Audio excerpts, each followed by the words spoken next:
কেন্দ্রীয় বাজেট নিয়ে শুরু তরজা। সাধারণ মানুষ থেকে শাসক দল কেউই খুশি নন বর্তমান বাজেটে। কর্মসংস্থান নেই, আয়কর ছাড়ের বিষয়েও বড়লোক আরো বড়লোক হবে, গরিব আরো গরিব মন্তব্য শাসক দলের।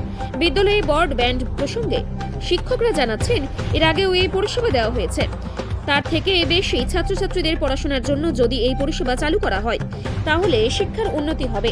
আর সাধারণভাবে ওই পরিষেবা দিলে বিদ্যালয়ের কাজে লাগবে, তবে শিক্ষার ক্ষেত্রে বা ছাত্রছাত্রীদের বিশেষ কোনো লাভ হবে না। অপরদিকে কেন্দ্রীয় বাজেটকে স্বাগত জানিয়ে ঐতিহাসিক বাজেট বলে মন্তব্য বিজেপির। তবে শাসক দলকে কটাক্ষ করে বিজেপির মত, আগে পড়াশোনা করুন, তারপর বাজেট নিয়ে কথা বলবেন। দাদা, আজকে কেন্দ্রীয় বাজেট পরিবেশিত হলো। নির্মলা সীতারামন অর্থমন্ত্রী কেন্দ্রীয় তিনি করেছেন এবং সেখানে একাধিক ঘোষণা তিনি করেছেন। কি বলবেন এই বিষয়ে? দেখুন, আপনারা অলরেডি দেখেছেন আজকে গোটা পশ্চিমবঙ্গ জুড়ে, গোটা ভারতবর্ষ জুড়ে আজকে যে কেন্দ্রীয় বাজেট নিয়ে যে জয়জয়কার করছে প্রত্যেকটা ক্ষেত্রের যে মানুষজন, তার প্রথম এবং প্রধান যদি কাউকে আমাদের জানাতে হয়, প্রণাম জানাতে হয়, তাহলে আমি বলবো যে আমাদের এই দেশের প্রধানমন্ত্রী নরেন্দ্র মোদী। তার এই সশক্ত ভারতের ধারণা, তার এই যে বিকশিত ভারতের ধারণা, আজকে তারই ফসল হচ্ছে আমাদের এই কেন্দ্রীয় বাজেট। নির্মলা সীতারামনজি সকালবেলা থেকে যে বাজেট শুরু করেছেন, সেই বাজেট আপনারা দেখেছেন যে আপনার সমাজের প্রত্যেকটা স্তরে আজকে নারী, পুরুষ, যুবা থেকে শুরু করে আজকে কৃষি, মধ্যবিত্ত, বিশেষ করে সব থেকে এই বাজেটের প্রতিফলন দেখা দিয়েছে যার উপরে, সেটা হচ্ছে ক্ষুদ্র কুটির শিল্পের ওপরে। আজকে এই ক্ষুদ্র কুটির শিল্পের ওপরে যে বিস্তর মানুষরা রয়েছেন, সেই বিস্তর মানুষরা আজকে এখান থেকে সরাসরি উপকৃত হবেন। নারীরা তাদের নিজস্ব উদ্যোগ নিতে গেলে তারা যে ঋণ, সেই কেন্দ্রীয় সরকারের যে ঋণ, সেই ঋণটা তারা পাবেন।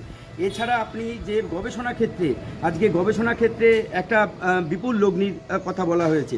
বিশেষ করে আপনারা দেখবেন যে সাধারণ মানুষের জন্য যে জীবনদায়ী ওষুধগুলো ছিল, সেই জীবনদায়ী ওষুধের ক্ষেত্রে আজকে শুল্ক তুলে নিচ্ছে কেন্দ্রীয় সরকার, যার ফলে এই ওষুধের দাম বিপুলভাবে কমবে।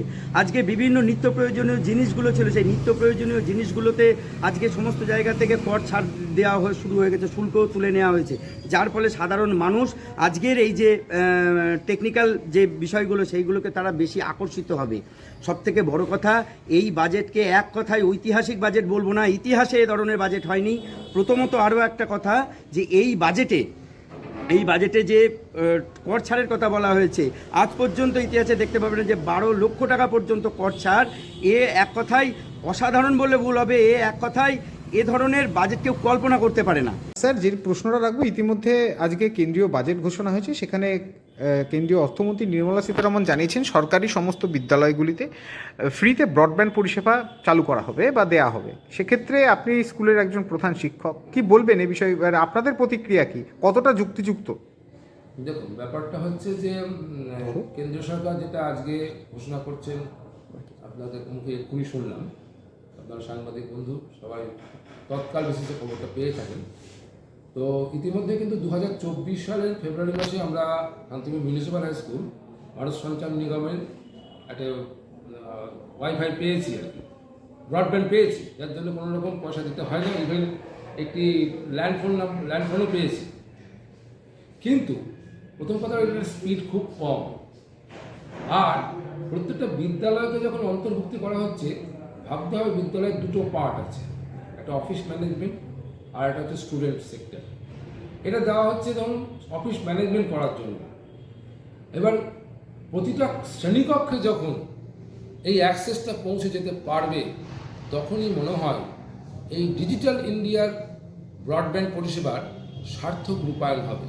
তার কারণ, আমার অফিস অ্যাক্সেস করতে পারলো, অথচ যে স্টুডেন্টগুলো অ্যাক্সেস করা উচিত ছিল তারা পারল না, তাহলে কিন্তু উদ্দেশ্য কিন্তু পূরণ হলো না।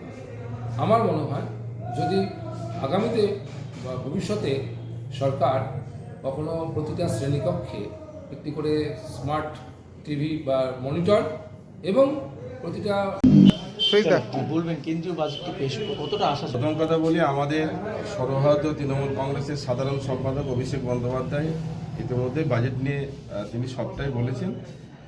আমি এই বাজেট নিয়ে কয়েকটি কথা বলবো আপনাদের, যে এই বাজেট সম্পূর্ণ সাধারণ মানুষ বা ভারতবাসী হতাশ, এবং বিশেষ করে আমি বাংলার প্রতি যে কেন্দ্রের বঞ্চনা, এই বাজেটের আগেও ছিল, এবারেও বাংলার ভাড়া শূন্য।